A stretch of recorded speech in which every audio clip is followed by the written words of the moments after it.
الشیطان الرجیم بسم اللہ الرحمن الرحیم فقال رسول اللہ صلی اللہ علیہ وآلہ وسلم ایہا الناس انہو قد اقبل الیکم شہر اللہ بالبرکۃ والرحمۃ والمغفرہ۔ سامعین محترم، اللہ کے رسول رحمت للعالمین سرکار دو جہاں کا ارشاد گرامی ہے۔ اللہ کے رسول فرماتے ہیں، اے لوگو انہو قد اقبل الیکم شہر اللہ کا مہینہ تمہاری طرف آ رہا ہے، بالبرکۃ والرحمۃ والمغفرہ، برکت، رحمت اور مغفرت لے کر۔ عزیزان محترم، ہمارے سلام اور ہمارے دعاؤں میں کچھ کلمات ایسے بھی ہوتے ہیں جن پر غور کرنا ضروری ہے۔ ایسے کلمات جو ہم روز اپنی دعاؤں میں، گفتگو میں اور سلام میں استعمال کرتے ہیں۔ مثلا جب ایک مسلمان اپنے بھائی سے ملتا ہے تو کہتا ہے السلام علیکم ورحمۃ اللہ وبرکاتہ۔ تو کبھی ہم نے اس لفظ وبرکاتہ، اس کلمہ برکات پر غور نہیں کیا۔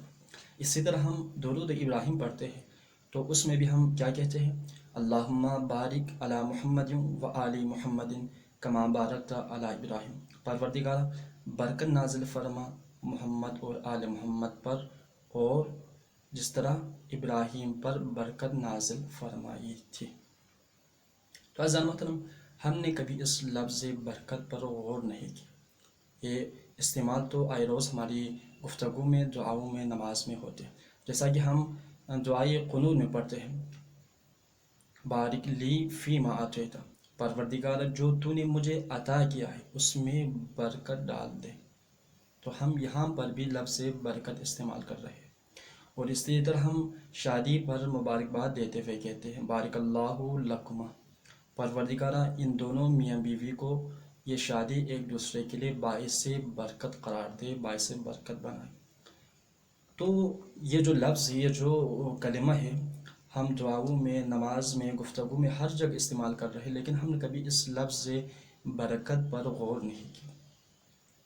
اس لفظ برکت کا معنی جو ہمارے معاشرے میں جو لیا جاتا ہے، جو ہم نے ایک اس لفظ برکت کی تصویر ہم نے اپنے ذہن میں بنائی ہوئی ہے، وہ کیا ہے؟ کثرت۔ ہم اس لفظ برکت سے بمعنی کثرت معنی لیتے ہیں، حالانکہ یہ معنی صحیح اور درست نہیں ہے۔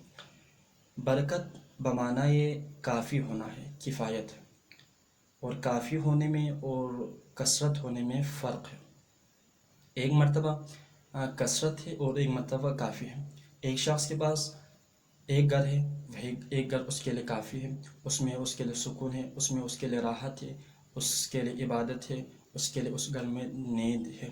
لیکن ایک شخص کے پاس 15 گھر ہے، لیکن ان 15 گھروں میں نہ اس کے لیے سکون ہے، نہ اس کے پاس راحت ہے، نہ اس کے لیے نیند ہے، نہ اطاعت خداوندی ہے، نہ نماز ہے، نہ روزہ ہے۔ تو وہ 15 گھر کثیر ہے، کثرت ہے، زیادہ ہے، لیکن کافی نہیں ہے۔ تو عزیزان محترم، لفظ برکت اور کلمہ برکت بمعنی کافی ہونا ہے۔ اسی طرح کہا جاتا ہے کہ جب حضرت ابو طالب اپنے بچوں کو، اپنے فرزندوں کو دودھ دیتے تھے تو حضرت ابو طالب آغاز رسول اسلام سے کرتے تھے، اور رسول اسلام بھی سیر ہو کر، پیٹ بھر کر دودھ پیتے تھے۔ اس کے بعد حضرت ابو طالب کے فرزند اور بچے دودھ پیتے تھے پیٹ بھر کر، لیکن دودھ کی تعداد وہیں رہتی تھی، اس دودھ میں بھی برکت آتی ہے۔ تو برکت بمعنی کثرت نہیں ہے، برکت بمعنی کافی ہونا ہے۔ برکت ایک فضل ہے، برکت ایک عطیہ ہے جو انسان کو مادی اسباب سے ماورا عطا کیا جاتا ہے۔